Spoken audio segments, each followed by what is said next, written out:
About 2 years and 6 months after their election in 2019, 14 members of the Edo State House of Assembly on Wednesday stormed the Code of Conduct Bureau in Abuja, demanding investigation of their exclusion by the clerk of the assembly, Audu Yaya Omogbai, while demanding that they should be returned to the legislature because their constituencies have been suffering.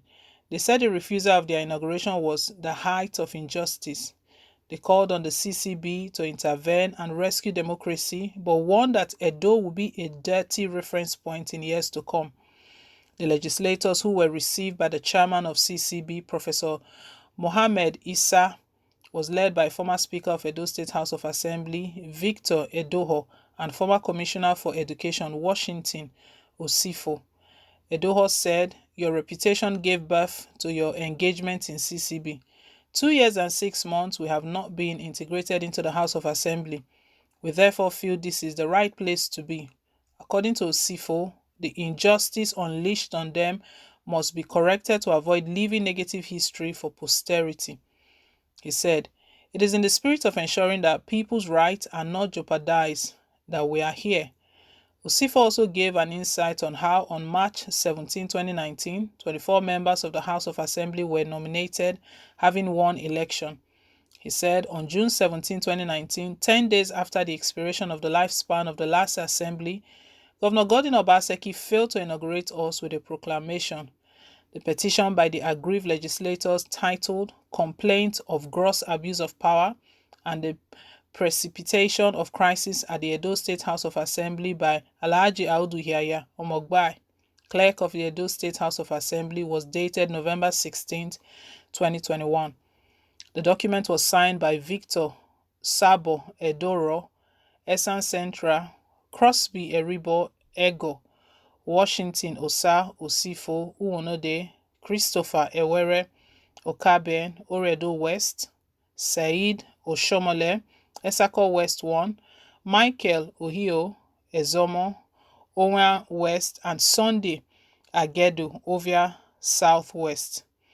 Other signatories were Abdul Ganiyu Audu Esako West, Dumais Ugagbe Ovia North East 1, Ahmed Oshoma Esako Central, Eric Okaka Owa West, Vincent Owadia Ovia North East 2, Kingsley Ugbai Esako East, and Iyosarese Ehisohi Oredo East.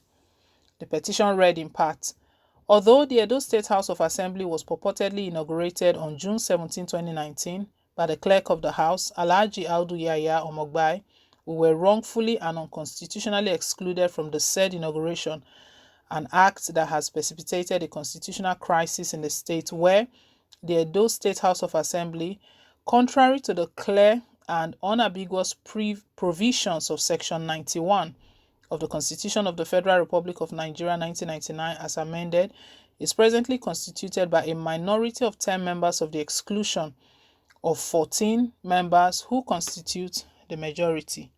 Sir, our major complaint is that the present impasse at the Edo State House of Assembly was caused deliberately and mischievously by Alhaji Audu Yaya Omogbai, the current clerk of the House. This is because he violently violated the provisions of Article 1 and 9 of the Code of Conduct for Public Officers as contained in the 5th schedule to the Constitution aforesaid. Specifically, Alhaji Audu Yaya Omogbai, in gross abuse of his office and powers as the clerk of the Edo State House of Assembly, deliberately and mischievously concealed the material information as to the date, venue, and time of the inauguration of the 7th session of the Edo State House of Assembly from a majority of the then 15 members elect of the House, whilst he conveyed this vital information to only 7 members elect of the Edo State House of Assembly, who at that material time were perceived to be loyal to the governor of the state. This mischievous act of Alhaji Audu Yaya Omogbai led to the clandestine and nocturnal inauguration of the Edo State House of Assembly at about 9:30 p.m. on the said June 17, 2019, with only 7 out of the 24 members elect of the House. Subsequently, Alhaji Audu Yaya Omogbai, in further abuse of his powers and apparent display of conflict of his personal interest with that of the state and national interest, purportedly presided over the election of a speaker and a deputy speaker of the Edo State House of Assembly from amongst the 7 minority members of the House present on that day. And at his behest, not done with this shenanigan, he assisted the speaker of the Edo State House of Assembly to selectively and pejoratively inaugurate 3 other members-elect of the Edo State House of Assembly, who in their words retracted their steps and became loyal to the governor of the state. Sir, whilst we need to remind you about the provisions of Section 1 and 9 of the Code of Conduct as revealed above, it is instructive that Alhaji Yaya also abused his office by concealing the asset declaration confirmation slips submitted by the 14 of us members-elect preparatory to our inauguration as members of the EDHA. This was ostensibly to lend credence to the already rehearsed narrative between him and his paymasters, that the reason we 14 members-elect were excluded from the inauguration of the House was that we were yet to fill and submit our assets declaration forms, when this was patently a white lie. The members-elect demanded that the clerk of the EDHA be investigated by your bureau for this gross abuse of his powers and apparent conflict of interest in the discharge of his constitutional duties as the clerk of the EDHA. The petitioner said, "We believe that these ignoble and uncharitable actions and inactions as outlined above is the immediate cause of the present crisis at the Edo State House of Assembly.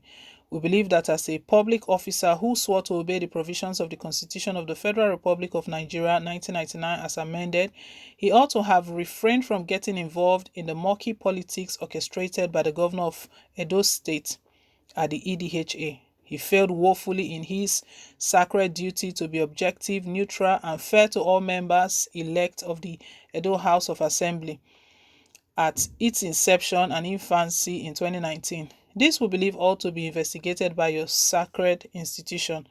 The CCB chairman, in his response, promised that the agency will investigate the allegations and make its findings public. He said the CCB is an unbiased umpire. "I assure you that we are going to look into your petition thoroughly and apply all that is necessary. Although you came with the press, investigations are meant to be confidential. I want to assure you that we'll leave no stone unturned to make sure we get all the parties.